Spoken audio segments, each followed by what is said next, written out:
Boa noite a todas e todos. Mais um programa aqui no Jornalistas Livres. Toda quinta-feira, 8h30 da noite, a gente conversa com uma pessoa especial sobre educação, política, economia, tudo aquilo que interessa para a população brasileira. E hoje eu tenho o prazer enorme de trazer aqui para vocês um grande parlamentar, 9 vezes eleito, o melhor parlamentar do Congresso Nacional Brasileiro, Chico Alencar. O Chico, que é uma referência na história da minha família, porque minha avó, Emília, que infelizmente já não está mais entre nós, adorava os textos do Chico, sempre me passava os textos do Chico. Então, toda vez que eu encontrava com o Chico no Congresso Nacional, eu ficava emocionado. E é um prazer dizer hoje que o Chico é um grande amigo e é uma grande referência na construção política de uma sociedade verdadeiramente democrática. Boa noite, Chico. É um prazer estar contigo. Boa noite, Daniel. A alegria é toda minha. Boa noite a todos que nos acompanham aqui. E essa belíssima iniciativa dos jornalistas livres. No tempo das notícias falsas, mentirosas, que bom que haja uma organização dos jornalistas livres que buscam se reportar à realidade, tão mascarada, tão desmascarada, inclusive pelos que resistem a usar máscaras nesses tempos pandêmicos, para que, não a verdade absoluta, porque isso é inalcançável, mas para que pelo menos os instrumentos para construir um mundo de justiça, paz e igualdade possam fluir, possam chegar ao alcance da grande massa da população. E a educação é instrumento imprescindível para isso. Inclusive, a educação tem muito a ver com ciência, que é a sua estampa aí, Daniel. Hoje eu estou com essa estampa. Hoje eu estou com essa estampa em homenagem ao obscurantismo do governo Bolsonaro, mas tem mais um fator hoje para a gente comemorar, né? O Francisco Rodrigues de Alencar Filho, nosso Chico Alencar, ele é historiador e a gente conseguiu, Chico, derrubar o veto do Bolsonaro à profissão de historiador. Eu tenho certeza que você comemorou muito, e muita gente aqui está comemorando contigo, Michele Queiroz, Reinaldo Paciência, Débora Rodrigues, Edinara Maia, a nossa amiga Maria Tereza Avance, um beijão, Maria Tereza, você vale ouro, Arlete Santos e a Cléo Seabra. Chico, para começar aqui a nossa conversa, a gente tem um Daniel, programa... deixa eu só dar um detalhe aí. Esse projeto que regulamenta a profissão de historiador, eu participei na comissão da Câmara dos Deputados, quando ainda era parlamentar federal, das suas discussões, foi amplamente debatido. Tinha alguma resistência ali de algumas entidades pouco afeitas ao fazer histórico, ao conhecimento da história. A gente foi convencendo, discutindo, puxa para cá, para lá. Foi um processo de anos, de vários anos, de amplo debate. Aprovamos, afinal, na Câmara, no Senado, Paulo Paim teve um papel muito importante. Não é que vem o Bolsonaro e veta, eles negam a história, acham, inclusive, que não houve ditadura, que não houve tortura, ou se houve foi a necessária, imagine. Mas ontem foi uma grande vitória, por uma maioria acachapante, pouquíssimos votos contrários, na Câmara parece que apenas 25, e no Senado também 69 votos pela derrubada do veto. Então, essa vitória é muito importante. O negacionismo nem sempre triunfa. O terraplanismo, às vezes, também vai para o buraco. Cai ali, pela concepção terraplanista, o mundo é plano, então o mar cai, quando chega na ponta, né, na beirada. Às vezes, eles caem juntos, ainda bem. Mas vamos lá. Ó, tem até um globo terrestre ali, ó, em homenagem à ciência. Mas, Chico, queria começar aqui perguntando um pouco para você como você constrói sua história parlamentar, né? Você é graduado em História na gloriosa Universidade Federal Fluminense, foi professor, inclusive, no ensino fundamental e médio do Rio de Janeiro, ou seja, o Chico fala de educação pública e de educação popular e de escola pública com propriedade. E é mestre em educação na Fundação Getúlio Vargas, trabalhando a questão das associações de moradores do Rio de Janeiro, ou seja, falando sobre a luta social. E como você se torna deputado estadual e depois, primeiro vereador, né? Depois deputado estadual e, posteriormente, deputado federal. Conta para a gente aí como foi essa transição. Pois é, tem uma pergunta que me fazem há muitos anos, que eu já tenho uma resposta prontinha, que é uma pergunta que começa errada. Você sabe, o Mário Quintana, grande Mário Quintana, dizia o seguinte: a resposta certa não importa nada, o fundamental é que as perguntas estejam certas. Então, tem essa pergunta que é do senso comum. Quando você entrou para a política? Não foi a que você fez, não.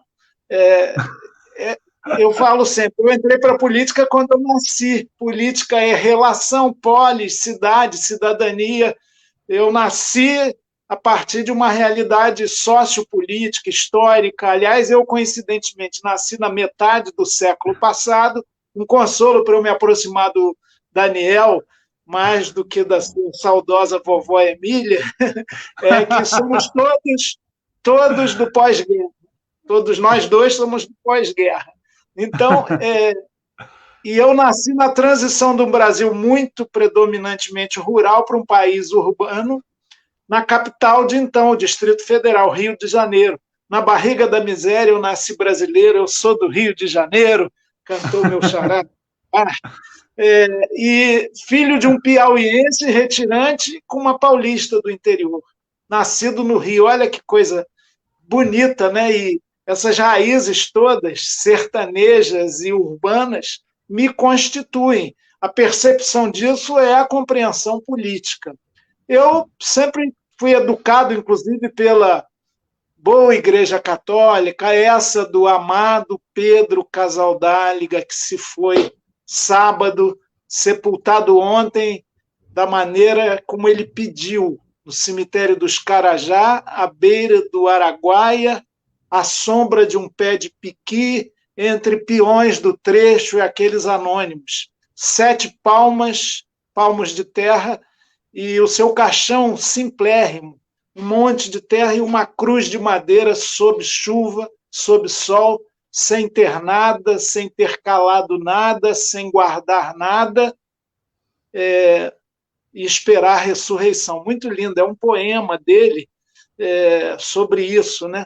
Mas essa igreja aberta para o mundo, do adjornamento que o Concílio Vaticano II promoveu, me levou para a vida mais gregária. Grêmio, fui presidente do Grêmio do Colégio de Aplicação da UERJ, fechado e expulso, fechado na ditadura, fui expulso do colégio com alguns colegas. Depois, em plena ditadura, eles tentam, né, nos empurram para dentro das nossas casas, para o nosso alheamento, para insociabilidade, mas o ser humano vai lá, insistindo, se organiza, não dá para não conversar com o vizinho de porta, e com o vizinho de porta você conversa com o vizinho de rua, e com o vizinho de rua você percebe que os equipamentos coletivos de iluminação, calçamento estão precários, e começa a demandar do poder público. Então, a minha principal escola, além dessas acadêmicas que você mencionou, agora eu estou fazendo doutorado na UFRJ, de onde eu sou professor. Burro velho, voltei a ser estudante. Mas a nossa percepção do mundo, a minha grande universidade, além da UF, da UFRJ, onde estou, foi o movimento comunitário. A minha tese, lá na FGV, no IESA, Instituto de Estudos Superiores Avançados, que o Collor fechou, olha a política aí, sempre nos fustigando, era o papel pedagógico do movimento comunitário no Rio de Janeiro. Eu fui presidente da Associação de Moradores do meu bairro, da Sanspen e arredores, na Tijuca, e depois fui dirigente e presidente da FAMERS, Federação das Associações de Moradores, que reunia 8.000 pessoas para debater com os governadores, para sabatinar candidatos a prefeito, a governador. Era um movimento muito pujante lá nos anos 80. Pois bem, a partir dessa grande escola, eu, pensando muito, fiz a minha opção pelo viés da política institucional. Filiado ao PT, disputei a minha primeira eleição para vereador em 1988, 2 mandatos, depois disputei a Prefeitura do Rio, por 1,5% não fui para o segundo turno, no lugar do indigitado Sérgio Cabral. Nossa Aliás, Senhora. uma notícia agora, que deve estar bombando aí no Jornal Nacional, vamos competir com o William Bonner. Você pode ser o William Bonner e eu sou a co-apresentadora lá, como é que ela chama? Renata Vasconcelos. Então, vamos anunciar.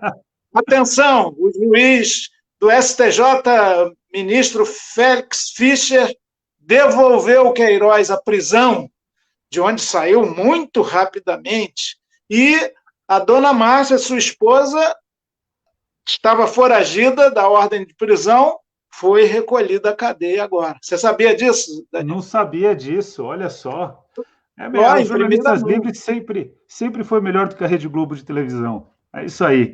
Chico, a gente vai te trazer agora todo dia para você dar notícia, pô. Só notícia importante, notícia boa, inclusive, né? Eu não sou punitivista, não acho que a cadeia é a solução para nada, mas, sinceramente, se soltaram o Queiroz e a Márcia foragida ganhou o benefício da prisão domiciliar, como alguns advogados fizeram, pediram para um monte de gente na mesmíssima condição. Aí, aquele ministro lá, o presidente do STJ, que decidira monocraticamente o benefício para os amigos dos Bolsonaro, ele negou os outros. E aí agora eu acho que o Félix fez justiça, né?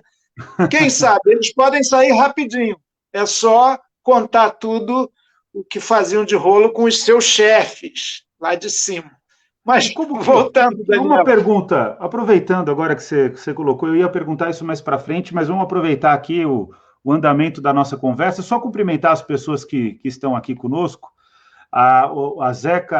O Zeca Bertolini está dizendo boa noite, te mandando um abraço. A Maria Tereza Avance já está fazendo um anúncio aqui. O Chico é pré-candidato, ela está dizendo, o Chico será um grande vereador que teremos na cidade do Rio de Janeiro. Tenho certeza, caso o Chico seja candidato, seja eleito, vai ser o melhor vereador da Câmara dos Vereadores do Rio de Janeiro, não tenho dúvida disso. A Paula Anzo, eu tenho certeza. A Paula Anzo diz que é Fundeb com K, que essa é a grande luta que a gente está tendo agora no Senado Federal, Chico, depois eu conto um pouco sobre isso, e diz que você é um historiador com registro reconhecido nessa luta que você fez, né, pela regulamentação da profissão. A Cléo Seabra diz, eu fiz faculdade de História, mas só valia para lecionar, e agora tem, né, uma regulamentação. A Denaína Oliveira, Chico Alencar, orgulho de ter votado em você para senador. Pô, Chico, faria toda a diferença agora você lá com a gente lutando pelo Fundeb com CAC. A Paula novamente fala, Daniel, faça uma conversa com o senador Paulo Paim, já está convidadíssimo, também gostaria muito de assistir. Um abraço ao Chico Alencar, que foi um grande congressista por tantos anos. Foi um grande congressista e premiado várias vezes o melhor. E aí tem vários outros comentários aqui, muita gente te mandando um abraço. Você é muito querido, Chico, isso é muito legal. Agora, falando sobre... Daniel, fala. Eu sempre fico um pouco encabulado desse negócio melhor. Não tem nunca um melhor, é sempre um trabalho conjunto, de bancada, de propostas, sempre o coletivo, né? Quando falava essa história, em geral eu era escolhido parlamentar, eu prefiro chamar de mais atuante do que de melhor, pelos jornalistas que cobriam o Congresso Nacional. E assim foi, de fato, durante vários anos. E o Marcelo Freixo, meu querido irmão, excelente parlamentar, ele dizia assim, não, o Chico é muito bom parlamentar mesmo, é o melhor de todos, ele é melhor que o Maluf, ele é melhor que o Tiririca, ele é melhor que citava lá o Jader Barbalho, que o fulano de tal, que o Paulinho da Força, enfim. Não é muita vantagem isso, numa política tão medíocre, em que o intestino grosso da pequena politicagem predomina, acaba sendo a grande política no Brasil, e isso continua, né? Está aí o Centrão agora liderando o governo. Eu conheço bem o Ricardo Barros, né? Não tenho o menor cacuete de ter qualquer tipo de emoção com educação popular, com consciência política, é da velha oligarquia que exclui da política qualquer possibilidade de sua popularização, mas não tem o melhor, tem aqueles dedicados que nos representam de fato. E mais uma coisa, hein? Lição da raposa política Tancredo Neves. Ele dizia sempre o seguinte: voto você sempre teve, nunca tem, porque acabou a eleição, fechou as urnas, aquele voto não é mais seu. Está ali, pode te conduzir a um cargo eletivo, mas não é um dado adquirido que você leva para o resto da vida. Então, tudo em aberto, toda eleição é uma disputa difícil. E veja, não é campanha ainda, eu quero fazer essa denúncia, me permita, Daniel. Claro, claro. Não, eu estava agora batendo um papo com vizinhos de bairro, Santa Teresa, Rio de Janeiro, papo muito fecundo sobre os problemas do bairro, as alternativas, sobre a conjuntura nacional também, sobre a pandemia que tanto nos adoece até mentalmente. Não é que entraram hackers e a reunião, com pouco mais de 10 minutos, foi inviabilizada e violentamente, palavrões, som altíssimo, sacanagem total para cortar um processo civilizado virtual e absolutamente inofensivo até para as estruturas dominantes. Você vê que grau de mediocridade numa sociedade que em alguns setores está bem tecnologizada, a gente chegou. É a barbárie, é a barbárie. É a barbárie. Bom, mas a barbárie, né, Chico? A gente perdeu uma grande companheira, Marielle Franco, até agora o crime não foi desvendado. O nosso amigo Marcelo Freixo sempre sofrendo ameaças, você também sempre enfrentando as injustiças sociais, e com isso tem uma série de prejuízos, inclusive à vida pessoal. E agora acontece isso, que de fato demonstra que você é uma pessoa que incomoda, sim, as estruturas de poder. É claro que uma reunião não abala as estruturas de poder, mas o seu mandato popular vai fazer com que as lutas sociais elas tenham representação, e isso os milicianos do Rio de Janeiro, a elite econômica brasileira não quer. Né? É bom que a gente tenha isso claro. Né? A gente teve uma grande vitória no Congresso Nacional, na Câmara dos Deputados, a aprovação do Fundeb com custo-aluno qualidade, que significa fazer com que toda escola pública tenha laboratório de ciências, laboratório de informática, quadra poliesportiva coberta, internet banda larga, alimentação nutritiva, transporte escolar digno, professor recebendo piso, profissionais de educação também recebendo piso, política de carreira, número adequado de alunos por turma, ou seja, tem gente que acha que isso é luxo, mas é sempre o luxo para o filho do outro, porque para o seu filho, quando está em escola particular, quando está em escola ultra cara, quer esses insumos, quer essa qualidade. Então, a gente conseguiu uma grande vitória para a educação pública. E está sofrendo demais agora no Senado Federal, e a gente só conseguiu essa aprovação graças ao trabalho belíssimo que foi feito pela Fernanda Melchiona, líder do PSOL, o Volney, do PDT, líder do PDT, e o Marcelo Freixo foi o grande negociador ali na votação de plenário. Então, quero deixar registrado aqui o reconhecimento, registrar o reconhecimento ao trabalho do Marcelo Freixo, de fato, um grande deputado federal. Infelizmente, nós não temos o Chico nesse momento no Congresso Nacional, mas o Rio de Janeiro está muito bem representado com o Marcelo Freixo, nessa luta, né, pela garantia com Glauber Braga, que é espetacular. Já tive a oportunidade de entrevistá-lo aqui, Chico. Glauber é um espetacular parlamentar, ou seja, tem gente muito boa na política. E é bom que a gente reconheça. Ivan Valente, Luiz Valente. Então, o Ivan e a Luísa, inclusive, eu tenho que trazer aqui, junto com o Paulo Paim, junto com a Margarida, que também é uma grande parlamentar do Partido dos Trabalhadores. A gente aqui tem uma tribuna aberta, tem que aproveitar, e hoje nós temos o grande Chico Alencar. Chico, você citou o caso Queiroz, a gente falou do caso Marielle. É importante, né, que a sociedade brasileira tenha uma avaliação sua sobre esse atual momento que o Brasil vive. Né? O que um grande educador, um educador popular, depois a gente vai conversar mais sobre isso, o que você pensa, um historiador, o que você pensa sobre a realidade que nós vivemos hoje, sobre esse contexto nefasto que a gente enfrenta aqui no Brasil? Daniel, a história não é um campo de exatidões. Quando ela se debruça sobre o passado, como ciência, aliás, a ciência ela é movida pela dúvida, pela investigação, pela busca da verdade, mas sabendo-a sempre inconclusa, incompleta. Senão você não tem avanço científico nenhum. Então, qualquer ciência ela está fundada no questionamento, na pergunta, no encontrar de respostas sempre parciais que demandam outras perguntas. Para a história vale isso também. E eu, quando olho o nosso processo histórico republicano, eu afirmo que nós estamos na pior quadra da história republicana brasileira, depois de superada a ditadura inaugurada pelo golpe empresarial militar de 64. Ou seja, na chamada Nova República, de muitos governos civis, nós estamos no pior momento. Por quê? Através do mecanismo duramente conquistado da eleição, do voto supostamente livre, né? Universal, nós temos um governo eleito, é verdade, com toda a manipulação e todos os questionamentos, objeto de averiguação, inclusive no Tribunal Superior Eleitoral, mas nós temos um governo que produz um amálgama do ultraneoliberalismo, que pressupõe Estado mínimo, combate a políticas públicas, tem seus representantes lá que foram vencidos na Câmara, mas estão se reaglutinando no Senado para acabar com o CAC, com o custo aluno-qualidade, né?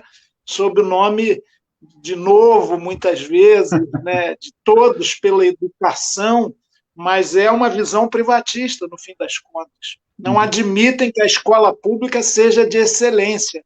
No máximo, as instituições federais de ensino, Pedro II, os colégios de aplicação, correspondem só a 1% do alunado desses segmentos no Brasil. Pois bem, essa visão privatizante está forte. Ela é a do PIB brasileiro. Esses segmentos apoiaram Bolsonaro no segundo turno, pelo menos. O agronegócio vem desde o primeiro turno. E agora eles querem um Bolsonaro mais caladinho, para não fazer tanta confusão, que aí eles aceitam, desde que privatize ao máximo. E quando tem algumas rusgas, a imprensa toda fala, viu, a debandada lá da turma do Guedes é que o Bolsonaro está querendo desrespeitar o teto de gasto, tal, antes fosse, né? Mas e o que é a expressão política Bolsonaro? Não é a direita civilizada, não é o liberal punhos de renda, é a expressão mais tosca. Eles representam como segmento militar, e aí não só o Bolsonaro, todos os generais do seu entorno, o setor mais violento da ditadura militar, que se regozijou, porque os que o montaram já estão muito idosos ou morreram, se regozijou com a montagem do aparato repressivo mais obscurantista que houve no Brasil, a máquina da tortura, o terrorismo de Estado. São esses segmentos que estão no poder político. Uma concepção, inclusive, histórica. Eu vi uma vez uma palestra do Mourão, li aqui nas redes, ele falando, não podia dar muito certo, que nós somos produto de negros malemolentes, muito malandros, índios preguiçosos, e mesmo o português que veio para cá não era lá boa coisa. Essa concepção que é a mais conservadora e discriminatória é a do vice-presidente. Talvez ele hoje burile mais, ele é esperto, inteligente, não assuma com essas cores tão fortes. Então, esse setor da ultradireita, que inclusive favorece essa escalada neofascista, aliado às forças econômicas dominantes, privatizantes, que querem destruir todas as políticas públicas, estão juntas nesse projeto, que é um projeto essencialmente de destruição. O Bolsonaro falou isso quando ele foi entre a eleição e a posse, final de 2018, nos Estados Unidos, faz prestar reverência a Donald Trump, né? Se o Trump perder, vai ser curioso como é que os Bolsonaro como ele vai ficar. Tomara, estou achando o Joe Biden um máximo, vê se pode. Então, mas o Bolsonaro disse, olha, nos meus primeiros 4 anos, o cara nem tomou posse, já está pensando na reeleição, né? Mas isso também atinge as melhores famílias. Mas ele disse, nossos primeiros 4 anos vai ser para destruir muita coisa que o comunismo e o socialismo fizeram no Brasil. Então, é um período de destruição e com efeito, como diziam os antigos. Sim. Política ambiental é do desmatamento e do apequenamento dos órgãos de fiscalização. A política econômica é para venda total de tudo, inclusive, aspas, eu estou me referindo, peço desculpas pela grosseria, ao Paulo Guedes, a porra do Banco do Brasil, como símbolo, né? E estamos botando uma granada no bolso dos servidores públicos para explodi-los, nunca mais ter aumento. Tem nada a ver com o marajanato do serviço público, que ninguém quer enfrentar. E eu digo isso porque eu fui da comissão especial da Câmara para estabelecer a regulamentação do teto remuneratório dos servidores. Não passava. Ia lá graúdo do Ministério Público, ia graúdo do Judiciário, ia graúdo dos Executivos e Legislativos para fazer lobby, para impedir você regulamentar, que diria o seguinte: ninguém no Brasil está prontinho para ser votado. Ninguém no Brasil, no serviço público, pode ganhar mais do que R$39 mil. Poxa, tá bom demais, hein? Mas não, porque tem gente, principalmente no judiciário, que ganha 70, 80, 100 mil reais. Em algumas polícias militares, e por aí vai. Muito bem. Militares o projeto também, é destrutivo, né? E a gente vive a pior quadra da nossa história. Na educação, não precisa nem dizer. A concepção deles é de voucher para as crianças, é a educação escolar predominantemente familiar, são as escolas cívico-militares de disciplinamento. O atual ministro da Educação, que, aliás, não disse mesmo ao que veio, tá certo, ele pegou a Covid, a gripezinha, não sei como está o estado de saúde, tomara que esteja se recuperando, mas ele não fala nada nem sobre o Fundeb. Mas, como pastor, ele dizia que é a disciplina e é o rigor que educa. Me fez lembrar os jesuítas do tempo da colônia. Com sangue a letra entra. Tempo de retrocesso, mas nada é definitivo. Vai passar, Daniel, vai passar. Você sabe que tem aquele famoso vídeo do Mujica, do Pepe Mujica, que ele diz, né, que nenhuma vitória é definitiva. E aí ele faz uma crítica ao lulismo e à própria Frente Ampla, né, o Frente Amplio, que é o partido dele, né, a frente dele, que ele diz que as pessoas, quando vencem, a esquerda, quando vence a eleição, ela acredita que está colocando a mão no céu, né? E não funciona assim, a vida é muito mais complexa, então nenhuma vitória é definitiva, nenhuma derrota também é definitiva, ou seja, a história acontece pela ação nossa, né, pela ação dos cidadãos e das cidadãs nas disputas, que são disputas por justiça social. Chico, quando você faz aí... Daniel, no mais das vezes a gente perde, né? Eu acho que em 2018 nós sofremos uma derrota histórica. Eleição sempre é um momento de condensação das opiniões da sociedade e tal, e foi muito trágica a derrota que a gente teve, não só no plano federal, mas também nos planos estaduais, na composição dos legislativos. Pedro Casaldáliga, de novo ele, dizia: somos combatentes derrotados de causas invencíveis. É isso que nos... É isso mesmo. É isso mesmo. Vou usar essa frase, hein? Vou procurar e vou usar essa frase. Agora, Chico, para você ter uma ideia, né, do que é o impacto do Bolsonaro, eu estava na Colômbia no dia que ele faz aquele discurso. Eu fui para a Universidade de Bogotá para fazer uma aula sobre economia da educação, que é o que eu leciono hoje na Universidade de São Paulo.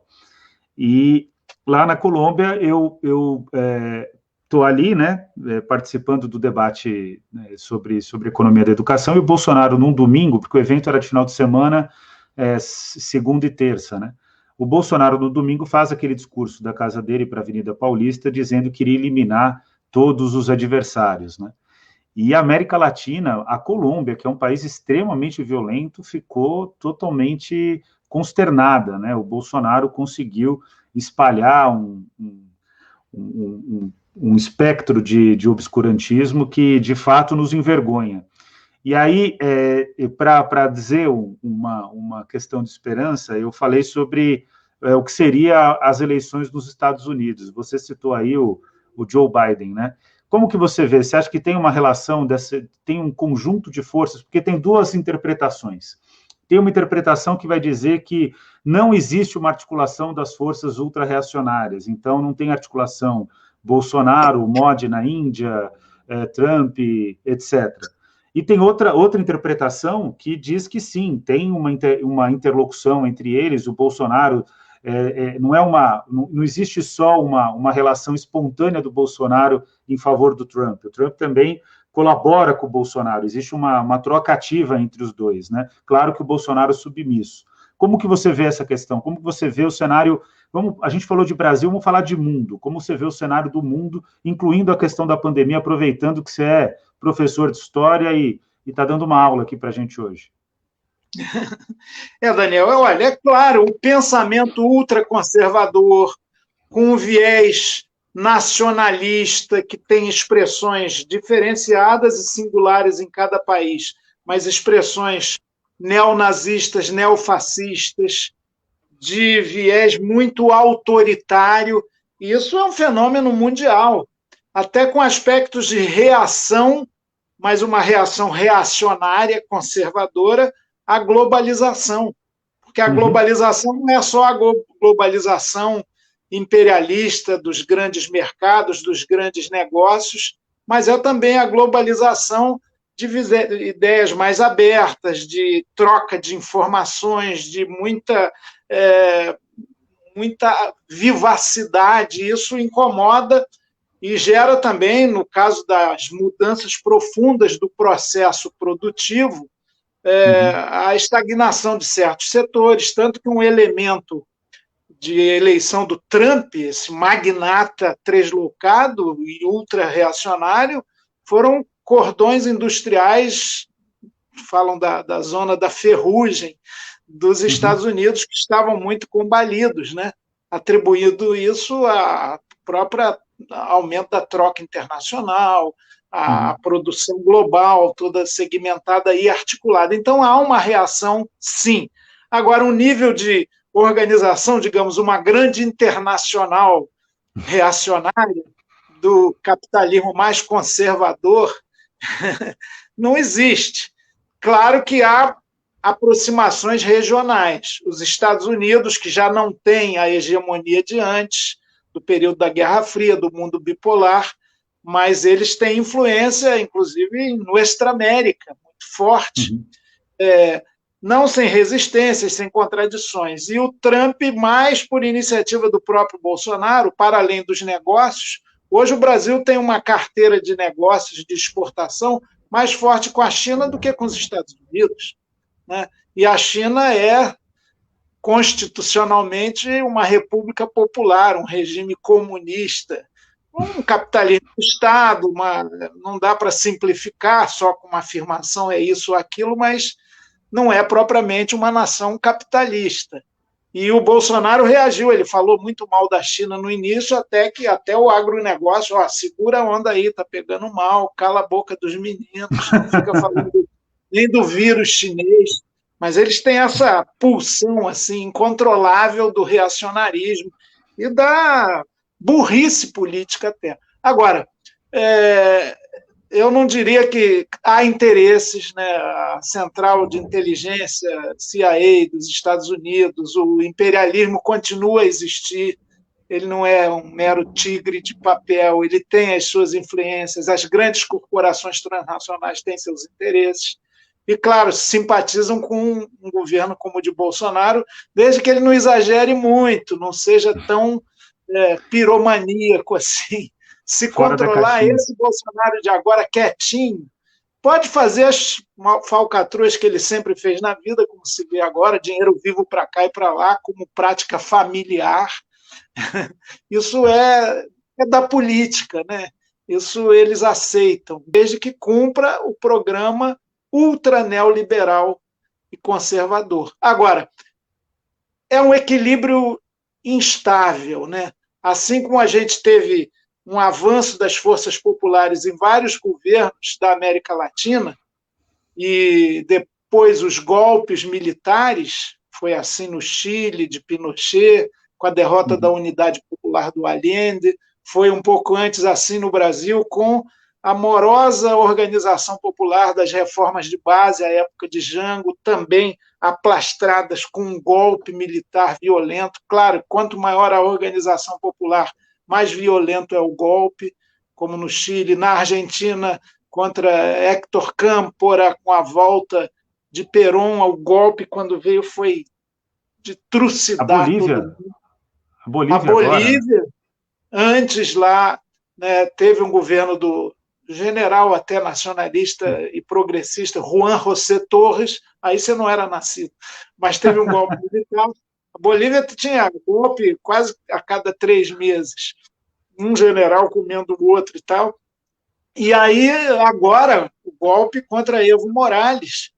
A despeito, claro que todo golpe só é triunfante pela violência, pela truculência, pelo apoio dos Estados Unidos na América Latina, mas também por nossos erros, né? A resistência fraca, a não preparação dessa própria resistência. Mas aí é outra longa história. Mas eu acho que esse crescimento da extrema-direita, que é real, né? Na Ásia, na Europa, na América, no Brasil particularmente, ele não é um processo contínuo, positivista, que vai só crescer, não. Há avanços e recuos, e eu tenho a impressão que a derrota do Trump, por mais que um Bernie Sanders seria muito melhor que o Joe Biden, né, eles vão administrar lá o capitalismo, mas essa disfarçatez golpista, racista, sexista, homofóbica, LGBTfóbica, porque eu não desvinculo as lutas chamadas identitárias das lutas econômicas e das lutas da soberania nacional, isso vai sofrer um abalozinho, sim. Eu vou ficar feliz, eu confesso, quem diria que a ala moderada do Partido Democrata vença nos Estados Unidos. Já tivemos melhores e nem sabíamos, né? Obama, Jimmy Carter. Mas agora o Biden está muito bom. Viva Joey! O Mário Idemi está dizendo aqui que o Chico não se engane com o Biden-Harris, né, que é o vice. Bom era o Sanders, que boicotaram o cara, e agora ele está fazendo o que pode no Senado, que pode ter mais progressistas finalmente. Celebro o possível fim do domínio republicano no Texas também. Mário, eu tenho uma cena que eu tenho certeza que o Chico estaria nessa cena. Eu vou para um curso de verão lá na Universidade de Harvard, ganho uma bolsa, vou para esse curso de verão. E era a primeira eleição era a eleição do Trump, a primeira, agora ele vai para a tentativa de reeleição. E eu estou lá, né, e Massachusetts é um lugar meio estranho, porque tem forças progressistas e forças ultraconservadoras, né, conservadoras nacionalistas. E o Biden, no dia que eu estou lá, no dia de descanso, no final de semana, no domingo, ele faz um discurso no Boston Commons. E aí, como é esse discurso dele? Ele ao invés de fazer aquele tablado com um representante de cada setor da sociedade americana, todo candidato lá faz isso, né? Atrás do candidato sempre vai ter uma professora, um homem negro, uma mulher negra, um advogado, um juiz. Ele pega, Chico, e chama todos os moradores de rua do Boston Commons e fica lá na frente. E ele fala o seguinte: eu estou aqui única e exclusivamente para dizer que eu vou governar antes para quem está aqui atrás de mim, porque quem está aqui atrás de mim é tão cidadão dos Estados Unidos quanto vocês. E metade aplaude, metade fica constrangida, mas ele vai falando e vai conquistando a adesão de quem está ali no Boston Commons, dos moradores de Boston, né? E para mim essa cena é uma cena extremamente imagética de um homem que, nos Estados Unidos da América, tem orgulho de dizer que é socialista. Quer dizer, não é simples. O Bernie Sanders, de fato, embora não tenha sido o candidato à presidência dos Estados Unidos, ele é uma figura histórica importante, né? Uma figura que merece o nosso reconhecimento. Foi o Bernie, então, né?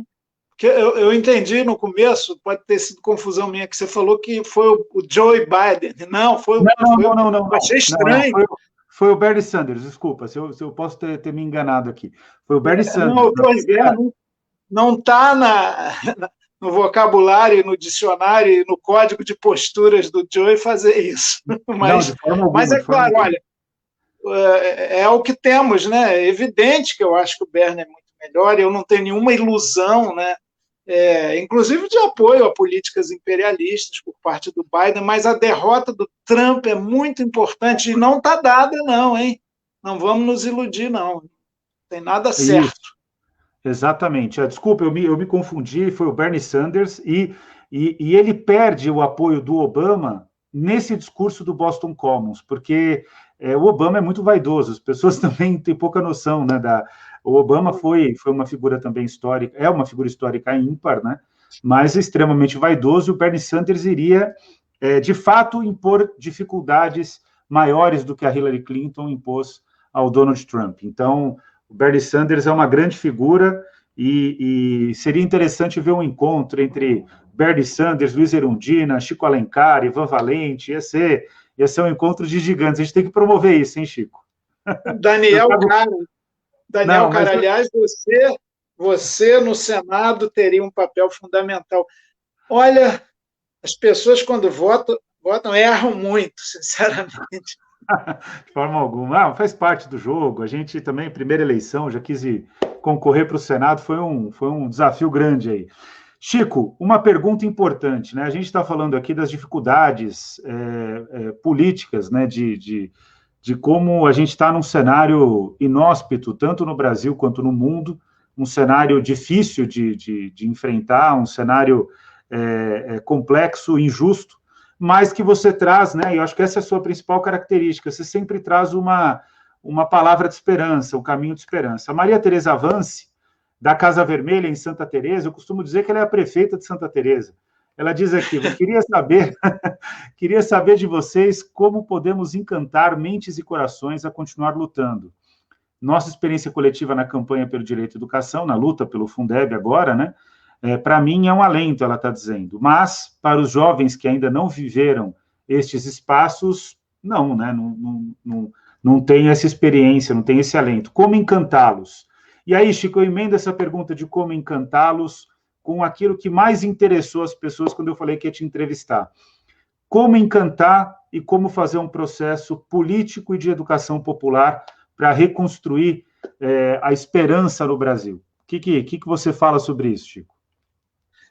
Olha, é uma pergunta para a qual eu não tenho resposta, não. Eu tenho tentativas, tenho ensaios, erros, porque o reencantamento das pessoas para a dimensão coletiva, para a dimensão política, pressupõe a compreensão da política como meio de construir uma sociedade menos violenta, menos discriminatória, menos injusta. Só que toda a sociedade ela tem os seus polos dominantes, ela tem os seus mecanismos de reprodução. E nós vivemos um tempo em que predomina, primeiro, a negação da política e de tudo que é gregário, o afastamento do espaço público. E, em segundo lugar, a indução a transferir tudo que é nosso desejo, tudo que nós mais queremos, tudo que mora dentro de nós como ânsia, para o consumo. A dimensão do consumo como sentido de vida. A ideologia do consumo contínuo como razão da minha existência. Cecília Meirelles, no Romanceiro da Inconfidência, falando da corrida ao ouro, né? Aquele afã de conquistar a riqueza, de sobreviver bem, que levava as pessoas a desafiarem, inclusive, todos os riscos. Ela dizia: a sede do ouro é sem cura e por ela subjugados os homens matam-se, morrem, ficam mortos, mas não fartos. Então o combate é cultural, é ideológico, é de disputa de valores. Nós, muitas vezes, perdemos a disputa de ideias na sociedade, mas não podemos desistir, porque senão a derrota é definitiva. Como, nesse tempo da indução ao consumo, como razão de viver, a gente enfrenta, contrapõe à solidariedade, à competição, à cooperação, ao individualismo, ao ego exacerbado, a ideia da alteridade do outro, essa palavra que resgataram agora, né, a empatia, que é mais do que simpatia, é sentir na sua própria carne a dor do outro. Isso é um processo que tem que começar em diferentes círculos e núcleos, e existe. Quer ver, Daniel, uma coisa que foi uma espécie de flor do coronavírus, uma espécie de orquídea nascendo na pandemia, a baita solidariedade que o próprio povo fez para se sustentar e sobreviver. A organização dos bens básicos, dos alimentos, dos produtos de limpeza, através de doação daqui e dali, que as organizações populares montaram. Ou nas próprias favelas, não é como aconteceu em muitos casos aí em São Paulo e também aqui no Rio de Janeiro, ou de organizações maiores como o MST, o MTST. Esse Brasil solidário, bonito, ele está pulsando. E a gente tem que propagar esses exemplos e mostrar que isso traz felicidade. Agora, tem uma juventude, especialmente da classe média, que fica muito alheia e muito individualista.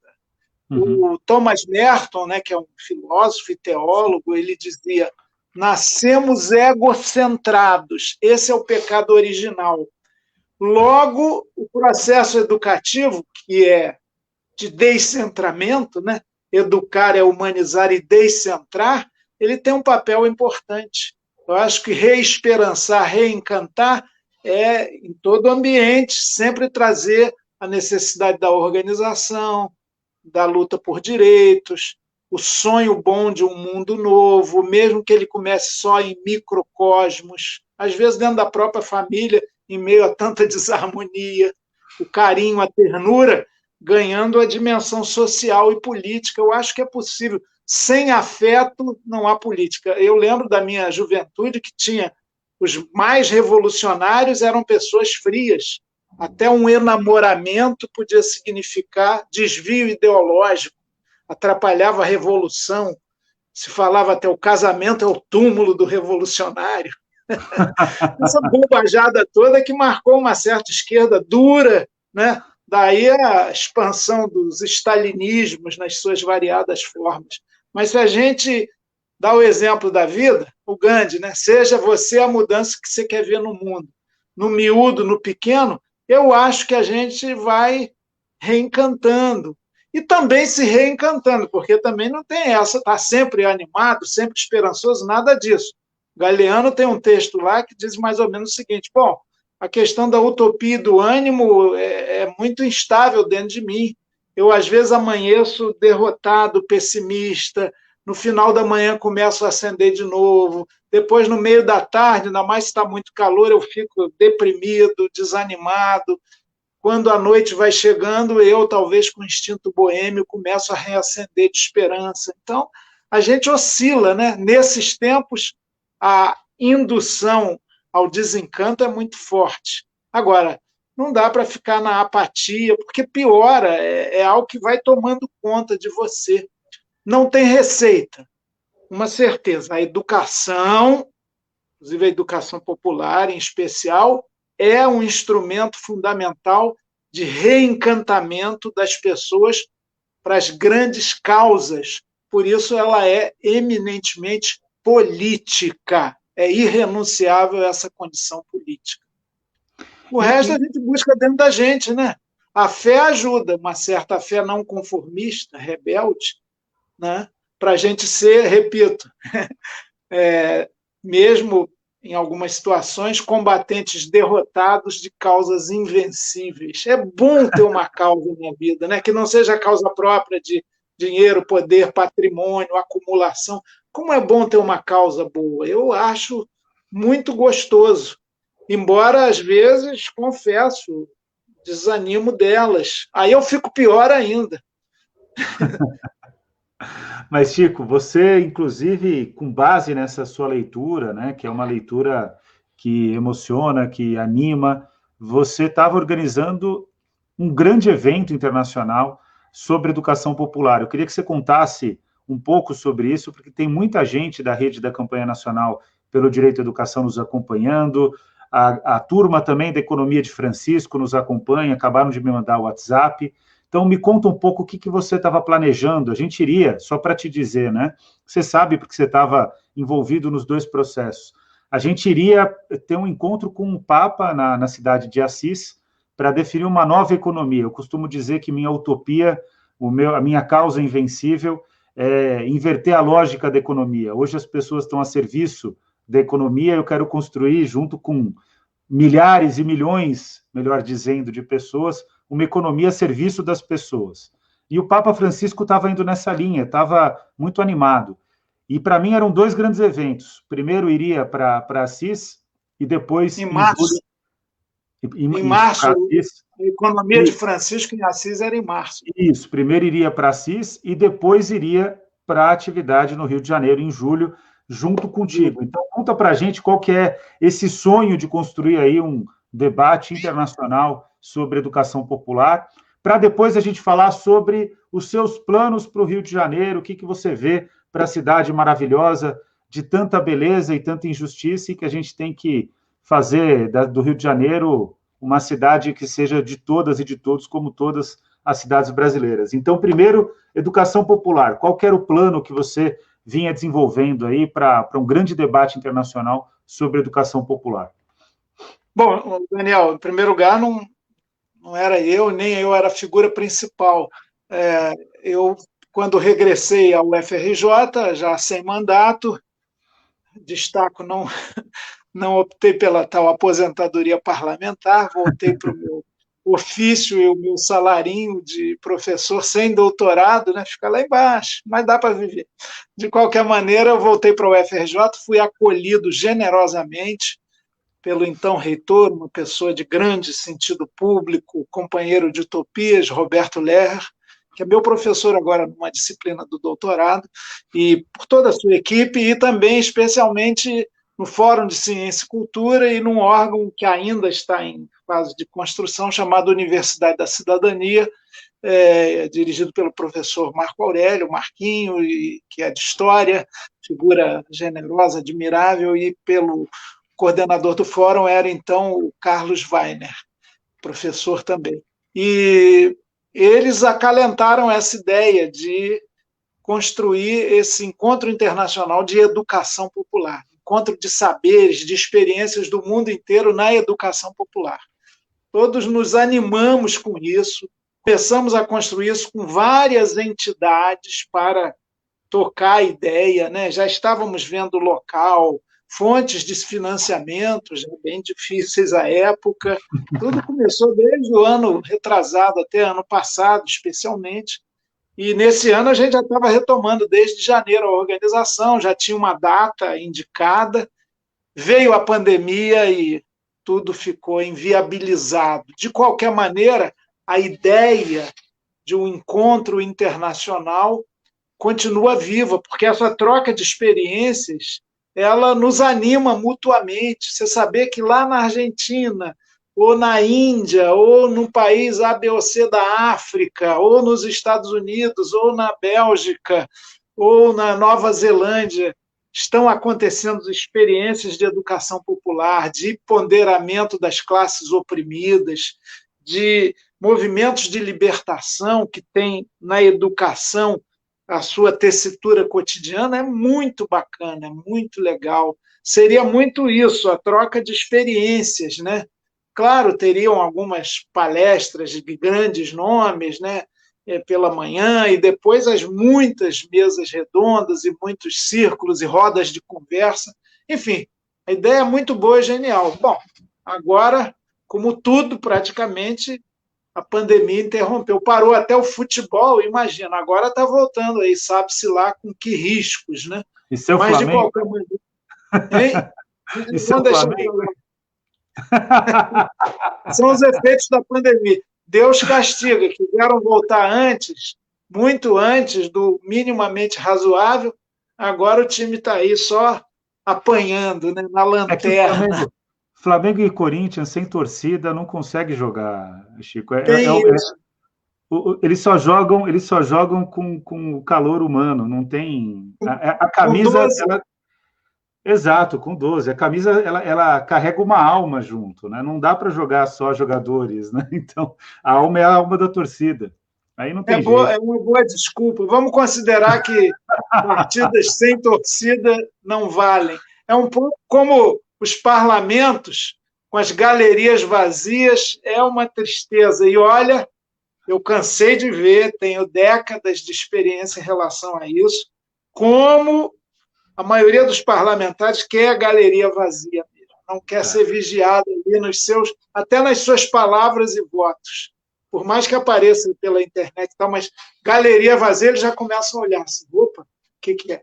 Tanto que lá na Câmara estabeleceram regras rígidas para deixar as galerias sempre semi-vazias, quando não tinha gente, e muita gente lá fora, aí não, corpo de bombeiros, não pode, já fazia o distanciamento social antes da pandemia. Verdade. Ô, Chico, mas, de qualquer maneira, o encontro vai acontecer, né? E não sabemos quando ainda. Muito bem. Chico, só rapidamente aqui para reforçar a notícia que você já trouxe para nós, mas tem algumas pessoas perguntando, aproveitando a audiência rotativa dos jornalistas livres. O STJ, só para confirmar o que o Chico já trouxe para nós, ele manda Fabrício Queiroz e a mulher dele para a cadeia, essa é a notícia.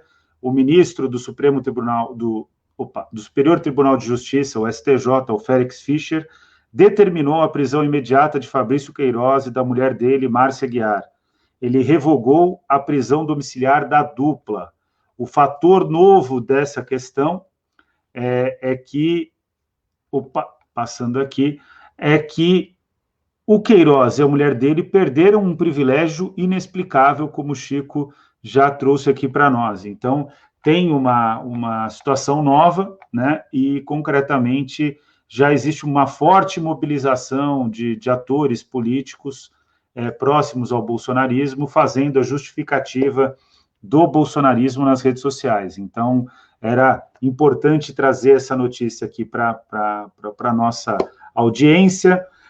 Também aqui aproveitando, né, fazendo aqui os anúncios, a Paula Anzo, mais uma vez aqui participando, sempre muito dedicada, sempre participando do nosso programa, ajudando a gente a construir um jornalismo livre, um jornalismo pautado pelo interesse público. Ela diz: que lucidez a do Chico, espaço público e copresença, encontro, aprendizado, serendipidade, eu acho que é serenidade, não sei se eu não conheço o conceito.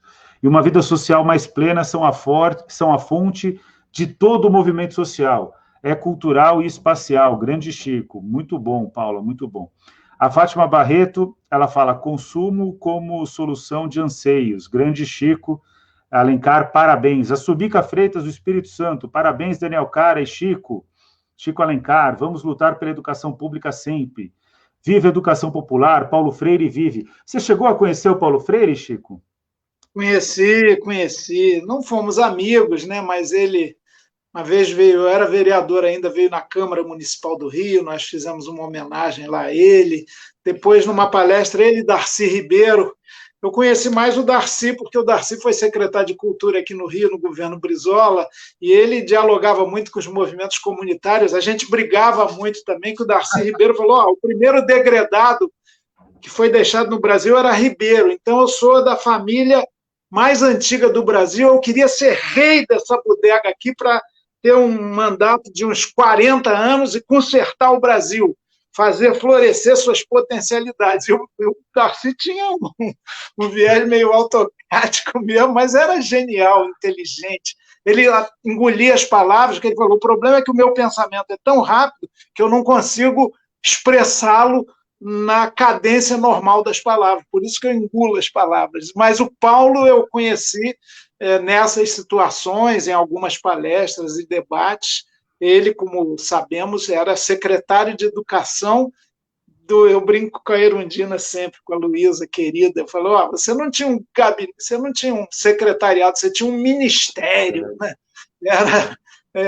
Cada secretário era uma fera maravilhosa, da maior competência, do maior espírito público, da verdadeira ética pública, que não é esse moralismo modernista falso que elege hipócritas e farsantes. Hoje, a família Bolsonaro vai dormir preocupada. O meu tempo é do Mogadum, não sei qual é o remédio hoje, felizmente, graças a Deus. Rivotril, isso aí. Não vão tomar muito Rivotril. Eu quero ver o que as redes bolsonaristas estão dizendo, porque o que o Félix Fischer, ministro do STJ, fez foi revogar a prisão domiciliar, que era um privilégio, um benefício correto e justo em muitos casos, né?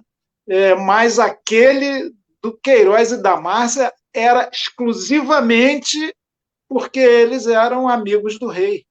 E era um privilégio, na verdade, que não foi estendido a outros, em condições até piores, de mais necessidade. Eu espero que eles colaborem com as investigações, que aí saem rápido da cadeia ou diminuem as penas, porque ali a coisa é muito cabeluda.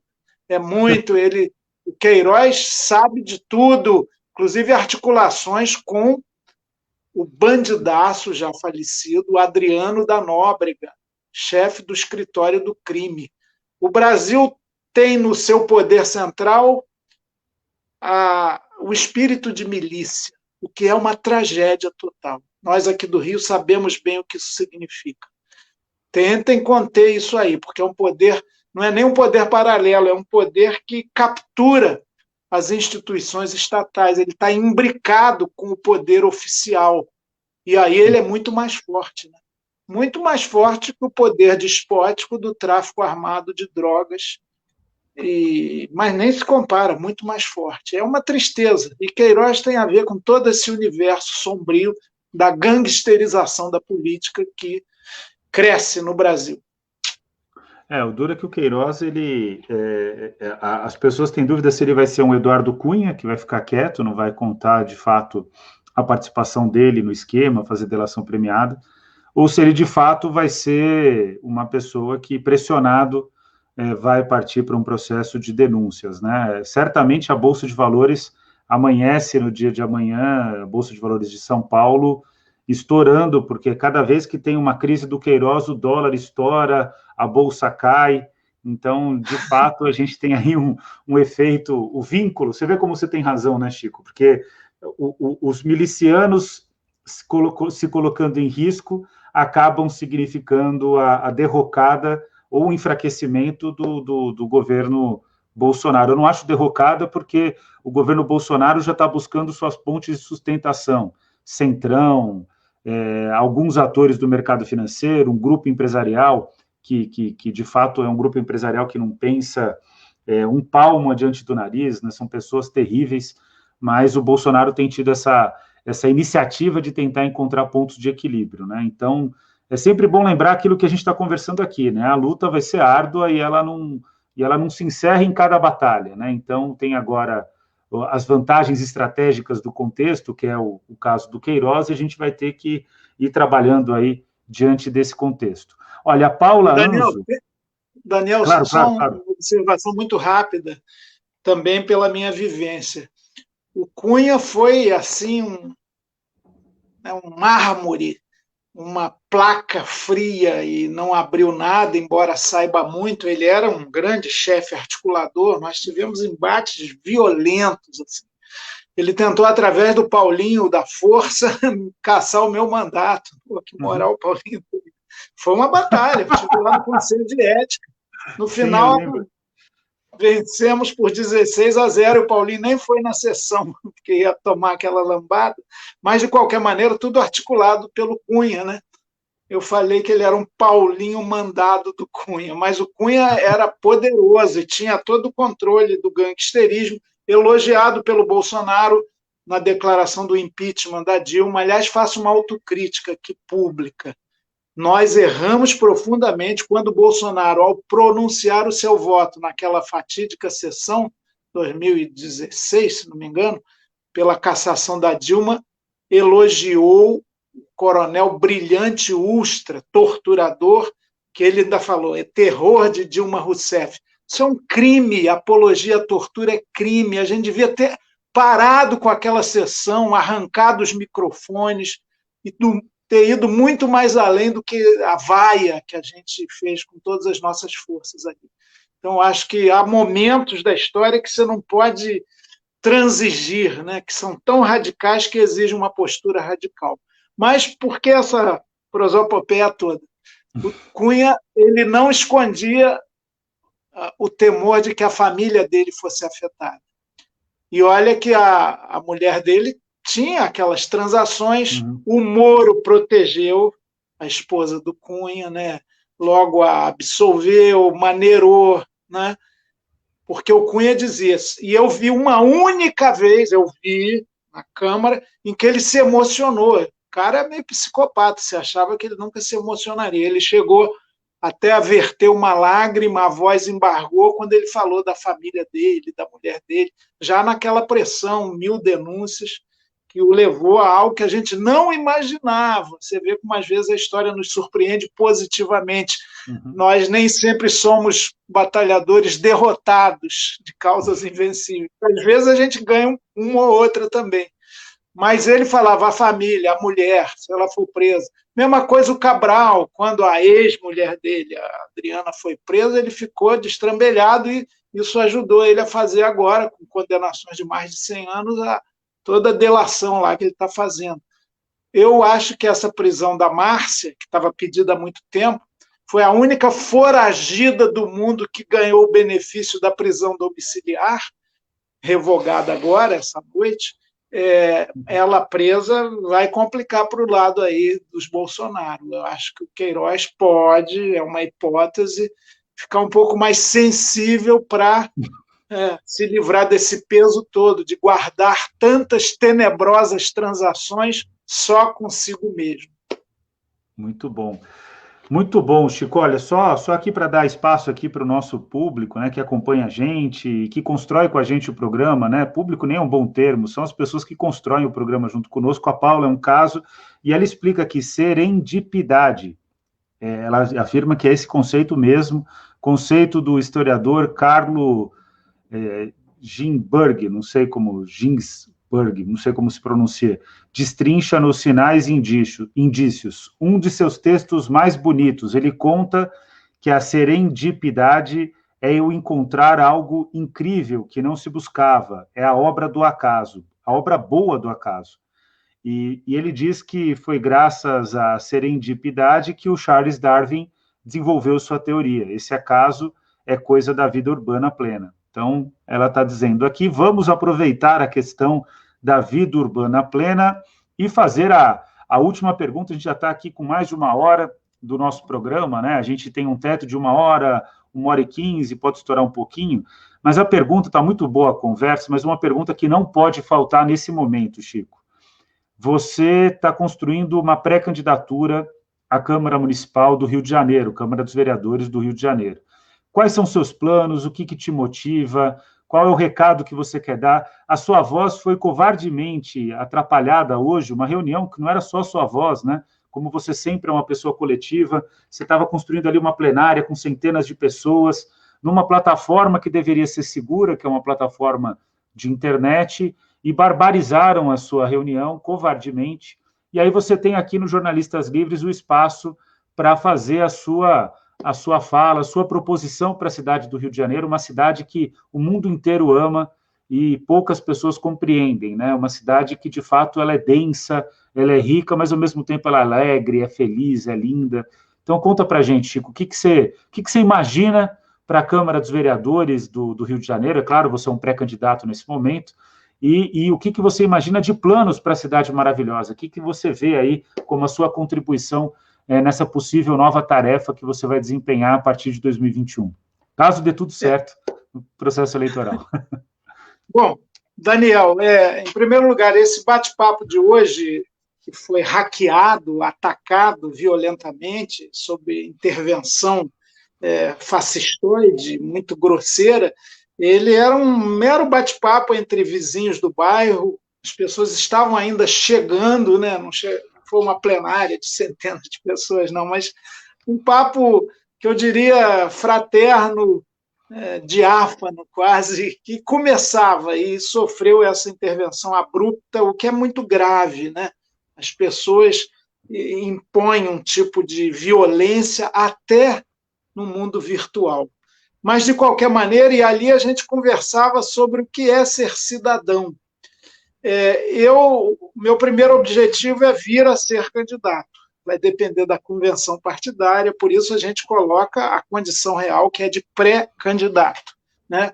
E a campanha mesmo é no final de setembro, pelo mês de outubro até 15 de novembro, houve uma readaptação do calendário eleitoral em função da pandemia. As pessoas hoje estão muito ainda desligadas da disputa eleitoral, que vai se dar com esses dois panos obscuros de fundo, né? A escalada neofascista que o Brasil vive e a escalada do coronavírus que nos mata, que nos adoece, que nos entristece. Eu, particularmente, pessoalmente, já perdi 15 pessoas, entre parentes ali em São Paulo, e conhecidos e amigos queridos, né? Meu amigo querido de tantos anos e eleitor de tantas batalhas, o Aldir Blanc, por exemplo, foi uma das, falar de um nome conhecido, né, de umas perdas mais sentidas. E tantos anônimos, tantas pessoas que não tinham projeção, mas que estão aí, continuam. Não sei qual foi o número de hoje, mas essa média de pelo menos 1.000 mortes por dia é tétrica. E com um governo que tem uma pulsão de morte, um governo mórbido, o governo da gripezinha, do Idaí, do não sou coveiro, do paciência, do eu quero me safar disso, para falar das frases mais recentes que cristalizam a indiferença, a falta de solidariedade. Um governante que, independente até da sua ideologia, devia ser o coordenador da solidariedade nacional, deixar de lado as disputas políticas e partidárias e conversar numa situação de calamidade. É como se houvesse um terremoto. Não dá para um governador, por mais divergente que seja de outro, ou do prefeito, ou o presidente da República, não conversar, não dialogar, não cooperar, porque, na verdade, o terremoto, assim como o vírus, não escolhe se a pessoa é de direita, de esquerda, desinteressada, interessada. Então, é impressionante. Eu não imaginava essa postura fria, que eu acho que tem alguns elementos de caráter aí, para você ter a frieza em relação à dor do outro, tem alguns elementos psicopatas muito fortes aí. E a gente está nesse quadro. O que a gente quer? Tem que pensar em cidade. Só que me parece que, pelo menos nas grandes cidades e nas capitais, essa eleição vai ser um pouco plebiscitária em relação à onda da ultradireita insensível. Vai ser uma disputa entre o humanismo e a frieza, entre os nossos mortos, doídos, dolorosos, e quando um morto se vai, nós morremos um pouquinho. Aquela coisa do John Donne, né, de não perguntai por quem os sinos dobram, eles dobram por nós. Cada pessoa da humanidade que se vai é uma perda para mim. De um lado isso, de outro a frieza, o desinteresse, o idaí, com as práticas políticas, do privatismo e tal. Então, esse embate vai ter que acontecer. Mas o que ele tem a ver diretamente com a cidade? Diretamente com a cidade, nada. Então, a gente tem que fazer essa grande ponte entre a questão local e a questão nacional e mesmo planetária, porque a questão da pandemia é mundial, e tem a ver com a questão política, tem a ver com a destruição do meio ambiente. Então, a gente está condenado, entre aspas, a, cantando a nossa aldeia, sermos universais. E eu dizia hoje, no pouco da conversa que a gente pôde fazer, o sonho é uma cidade repleta de cidadãos, uma cidade coletiva, como coletivo de cidadãs e cidadãos. E que é o cidadão? É aquele que se interessa pelo outro, no ambiente da sua casa, com o vizinho de rua, com o seu bairro, com a cidade, por fim. E daí vai em escala que se superpõe. E é aquele que defende o interesse público, o espaço público, o famoso bem comum, que não fica prisioneiro do seu individualismo, por mais que a sobrevivência seja dura, por mais que tudo nos induza a gente se fechar no nosso mundinho. Então, esse espírito comunitário, agregador, ele tem que existir por parte de todo mundo. Me lembro, meu querido amigo, e estamos em partidos diferentes agora, o Patrus Ananias, foi prefeito de Belo Horizonte, deputado federal do PT, é um irmão. Ele, quando foi eleito prefeito, fez uma gestão no padrão da Luísa Erundina aí, o Patrus foi em cada secretaria para dizer, gente, vocês são servidores permanentes, eu estou aqui de passagem. Tá bom, eu sou o prefeito, mas cada um aqui tem que ser prefeito comigo também.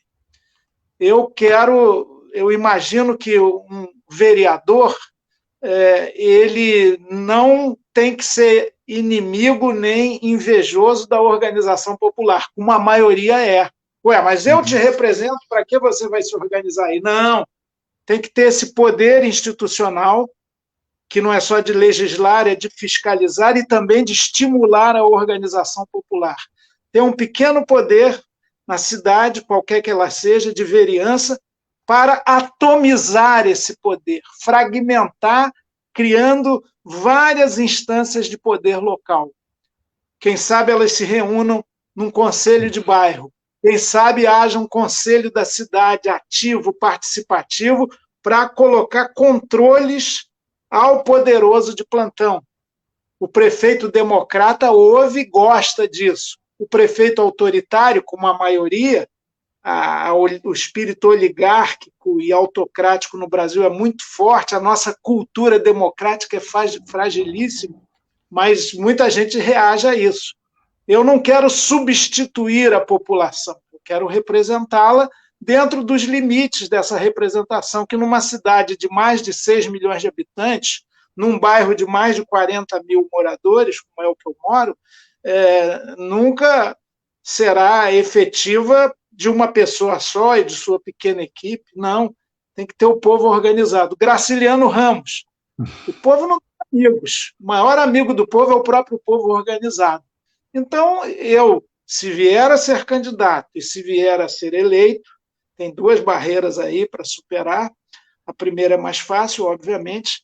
Eu quero ser um estimulador da organização popular, de uma nova consciência, daquela palavra, apostando também não só na sororidade, na fraternidade, na consciência política, na politização da pedagogia, na pedagogia politizadora, na política pedagógica, no afeto e na dureza das causas, da luta, fé cega, faca amolada, mas também isso que a Paula falou, palavra que eu não consegui captar ainda. Serendipidade. Serendipidade. Serendipidade, ou seja, se a gente tem um intuito generoso de busca, sempre o inesperado positivo pode acontecer, se bem entendi. Portanto, serendipidade, sororidade, fraternidade, fé, esperança, luta. E vou me despedir com um negócio que eu repito sempre, eu vi pela primeira vez presencialmente naquelas espetaculares aulas, espetáculo do Ariano Suassuna, que fazia você rir. Aliás, rir é bom demais, né? Sorrir alivia. Eu tenho andado muito triste, essa solidão apavora, né? Solidão apavora, tudo demorando em ser tão ruim.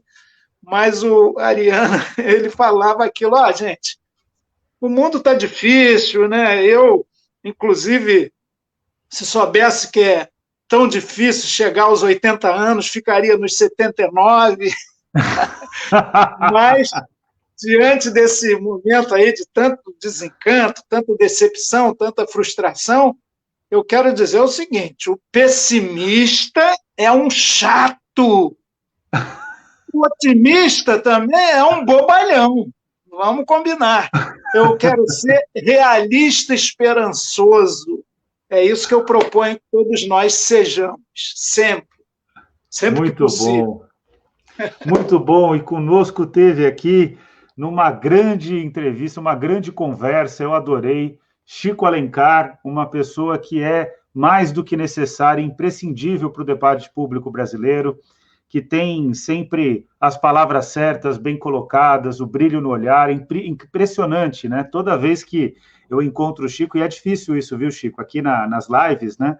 É difícil você conseguir expressar brilho no olhar, e você sempre está com o olhar brilhando, sempre está com uma palavra de esperança, sempre ensina e sempre evita que a gente caia no tropeço do otimismo. Né? O otimismo sem motivo, de fato, é um tropeço. O pessimismo, ele atravanca a gente, ele coíbe o avanço. Então, a gente tem que ser como você, realistas e esperançosos. Muito obrigado, quero agradecer todo mundo que nos acompanhou, especialmente a Maria Tereza Avance, que propiciou esse encontro com o Chico. Quero agradecer minha chefa no Jornalistas Livres, Kátia Passos. Quero também agradecer os meus grandes amigos, né? Cecília Baixa e Fernando Sato, o rei do misto quente, que faz a nossa arte aqui no nosso programa. Dizer que eu aprendi demais no dia de hoje. Chico, boa sorte em todas as suas andanças por esse mundo inóspito, mas também que nos dá esperança. Que você tenha muito sucesso, ultrapasse primeiro a barreira da pré-candidatura, para depois ultrapassar a barreira da eleição, que é uma barreira muito difícil no Rio de Janeiro, mas dizer que a dona Emília tinha razão, você é uma grande figura, e eu aprendi a te admirar trabalhando junto contigo. Eu me recordo, você não vai se lembrar, porque eram muitas atividades, a força que você me deu no dia que a gente conseguiu vencer o governo federal, na época, Dilma Rousseff estava errada, ela queria menos recurso do petróleo para a educação, e você ali, numa atividade que a gente faz ali no Espaço Mário Covas, na Câmara dos Deputados, você me encheu de energia, de esperança, a gente vai para o plenário, estava lá o ministro da Educação brigando com a gente, vê se pode, queria menos recurso para a educação. E a gente vence, né, ali na votação na Câmara, e aí eu te procurei para te agradecer, não consegui te encontrar, então fica aqui o meu agradecimento público agora. Você é imprescindível, muito obrigado, obrigado a todas e todos, foi um prazer fazer o programa de hoje, e na quinta-feira que vem tem mais. Um beijo, boa noite para todas e todos, tchau, tchau. Valeu, Daniel, muito obrigado, muito obrigado. Juntos, você que é imprescindível.